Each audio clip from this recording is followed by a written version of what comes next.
जैन मित्रांनो, सरपंच दीपक कोळी, आपण वांगेटी चव्हाणमाळा इथे आलो मित्रांनो. इथे मित्रांनो चिमणीचं घरटं आहे, ह्याच्यामध्ये पिल्लं दिसतील तुम्हाला. हे पिल्ली खाण्यासाठी मित्र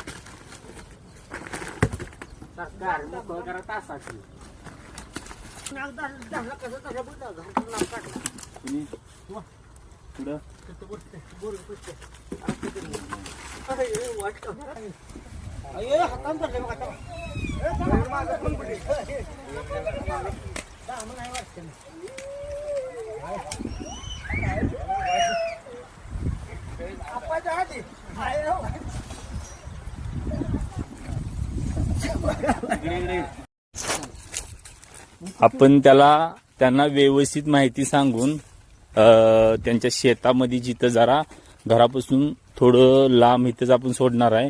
हे त्यांना व्यवस्थित माहिती सांगितल्याबद्दल त्यांना पटलेलं आहे. स्वतः त्यांनीच धामण जातीचा बिनविषारी सर्प हातामध्ये पकडलाय. बिनविषारी सांगितल्यानंतर त्यांना धामणीचे फायदे सांगितल्यानंतर त्यांनी स्वतः ते सोडायला आलेत. स्वतः सुंदर रीतीने धामण जातीचा बिनविषारी सर्प मित्रांनो निघालाय. खूपच अग्रेसिव्ह आहे.